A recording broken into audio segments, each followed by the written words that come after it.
so this agent that you had, Mhm. you said that this book is much more easily commercialized, like it falls into a genre much more cleanly, which my experience as a publisher, I realized that you can't sell a book without those stupid BISAC codes, exactly where it's going to get shelved. A lot of authors Yeah. don't think of that, right? A lot of authors will come and say, actually, my book is just fantastic because it's not like anything that's out there. And I sit here and go, it probably is fantastic, but it's not going to get sold. So do you think that was the main reason for your success now, or is it that you you built up this platform for yourself, and that actually helped, that that you did the self-publishing thing, and you made it work for you much, like, again, much more better than a lot of self-publishing. Sharon, it's much better. Please speak properly. Yeah. I don't know. I mean, I can't say, yes, this agent saw my self-published books and went, I need you. It wasn't like that at all. But I think that having done what I've done, I think I have a much better understanding of the industry and a much more realistic understanding of the industry. And I don't expect I'm going to get a 6-figure deal for this book. That's the reality. It's not that kind of book. And I might, which would be great, but that realistically, that's probably not going to happen. And I know that. I think this agent knows that I have a website in place and I know how to market a book. I have the golden mailing list. I have that. It's not humongous, but I'm not starting from nothing. So I know I have 1,500 people that I can email and say, hey, I got a new book, and some of them will buy it. So I think I've got those sort of fundamental platform elements in place.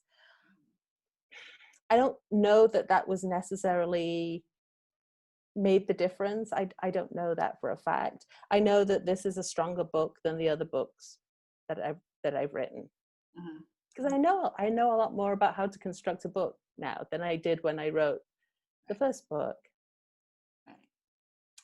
Okay, well, I think that on my little list, the only thing that we haven't touched on is how the smallest thing has like some resonance with COVID. Is that right? It does, yeah.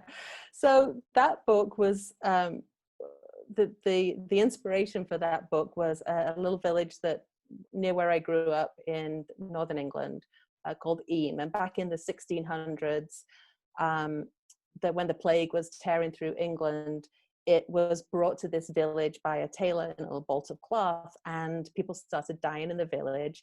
And so the villagers decided that they would lock down and quarantine themselves to prevent it spreading to the rest of the country.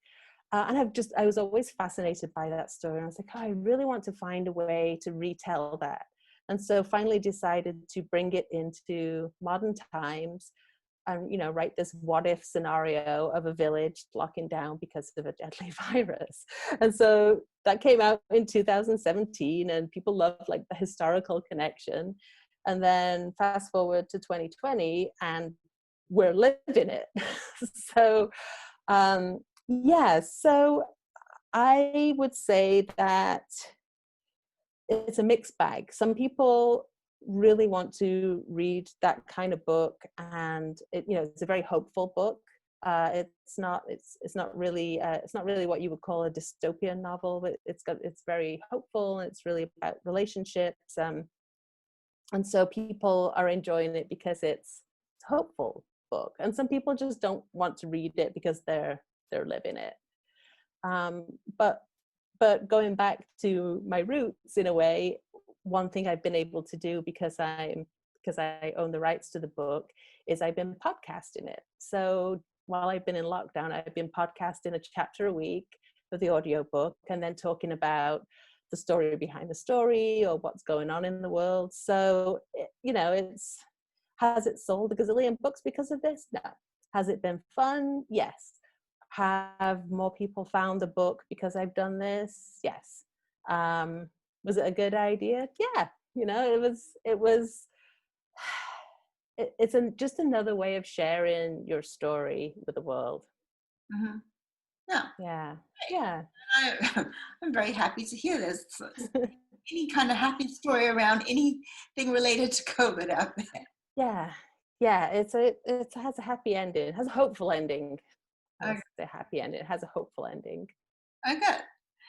So I'm going to invite everyone to turn everything back on so that they can ask you their own questions. But I have 2 questions to ask from the Peanut Gallery on behalf of one is that you didn't mention the title of the book. And I know that titles change in the publishing process, but for those of us who want to keep an eye out for it, I'll be sending an email without doubt when it finally arrives. But what is the working title at the moment? Am I allowed to say that? Because the book is actually.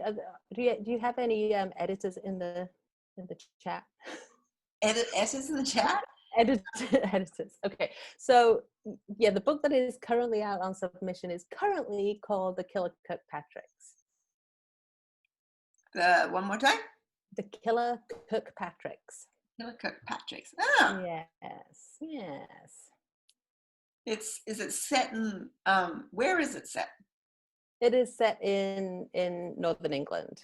Northern England. I was talk about that as well because Amanda Conran, who I believe you know, right? You know Amanda? Yes, I do.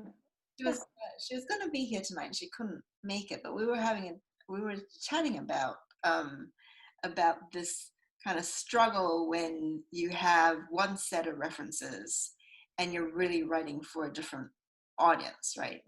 So, but you've made that work. You actually still keep your British set of references because you use British settings, but you're writing for an American audience. I think that you're on to a really good thing because Amanda and I both have, Amanda's English. I lived in the other parts of the world for most of my adult life, and so we get really mixed. We get really mixed up about about things.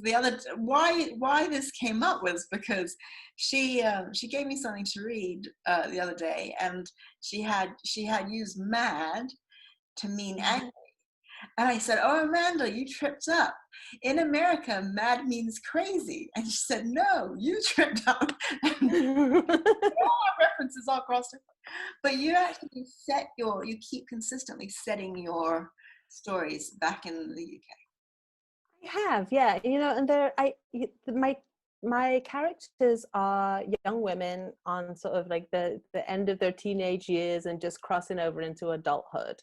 And as you say, yeah, my references are all growing up in the UK. So I don't know what it's like to be a high school student in the US. And I think, I don't know. I think also the stories that I write just seem to gravitate to that as well. I think in the future, I'm noodling around. I'm always noodling around with different ideas, and I'm noodling around with an idea right now that is actually set here in California. So watch this space. We'll see whether it makes the jump across the Atlantic or if it stays here. Well, thank you very much, and we all look forward to watching the space. And if everybody wants to turn their mics, well, not their mics first, the videos back on, and you can raise your hand if you've got a question, either physically or electronically, and hopefully we can get Lisa started on some of your questions. So I'm going to turn back to gallery view so I can see everybody. Any questions, anybody? Carol, let's start with you, Carol. I had put in the chat, I wondered if we could listen to the podcast of The Smallest Thing, or is that something that we can access? Absolutely. So let me get my gallery view so I'm not like this peering at you in the corner of my screen, so I can actually talk to you and not at the corner. Okay. Yes.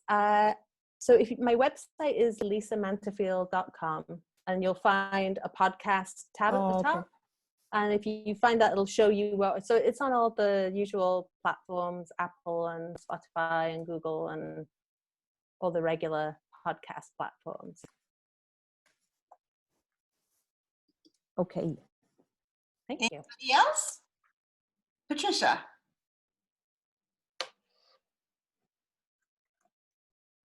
Oh, you're on mute, Patricia.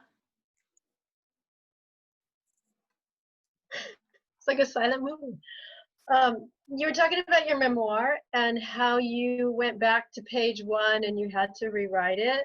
And I was kind of laughing because I'm doing the same thing right now. And it's really kind of like, you do all that work and you think you've completed it. And then it's like, oh God, I got to start from because I was skimming too and I didn't want to go into my emotions. So was it for you too that it was just too emotional and you were trying to detach from it?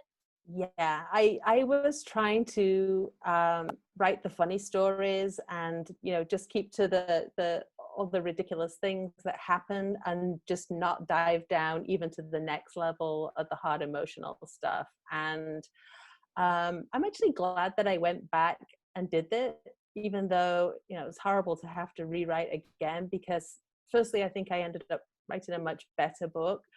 But it's also kind of cathartic as well to actually go down those next couple of levels and really dig into the hard stuff. So yeah, but yeah, I was definitely skimming the topic the first time.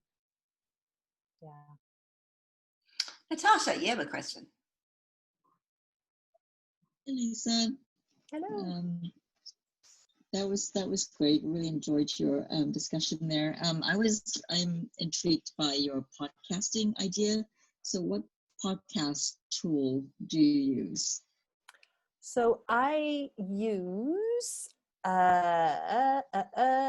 well, I'm very fortunate to have a relative who's a sound editor. So I basically send him raw files and he does a wonderful editing job. And then for distribution, I use Libsyn. So I don't know who was at Mendocino last year, but I sat in on Scott Sigler's panel that he did about podcasting. Yeah. And I was like, he writes, really hardcore science fiction, completely different to what I write, but he was really inspired me to like, okay, I can do this. I could take my book and I can get it to him. Whoops, I just knocked over an entire glass of water. Just keep your hands still. That I could, I could do this. I could find a new audience by serializing the audiobook. So he was really the inspiration behind that. Yeah. What do you use to record it? I have a handy dandy little handheld recorder. And then, like I say, I just send the raw files to my stepson, and he does a bang up job and puts everything together and makes it sound good. So that's not very useful information, is it? No, that helps. And then where do you? You know what I'll do? I will find out. I'll find out what he uses, and I'll send you an email and let you know. I thought you were going to send you his email address. I'll send you my steps. Well, yeah, well, that's an option too. Yeah. And then what do you do with it after that? Do you put it up on your website, or how do people access your? Put it through Libsyn, which is like a podcast distribution website. So you load it up into there, and you put all the, you can put your show notes and whatever links you want in there, and it will, on the post date, it will send it to basically all the big podcast channels. So Apple Podcasts, Google Podcasts, Spotify. It'll even send it to YouTube, so you can, you basically watch an image but listen to it on YouTube. So yeah, amazing technology.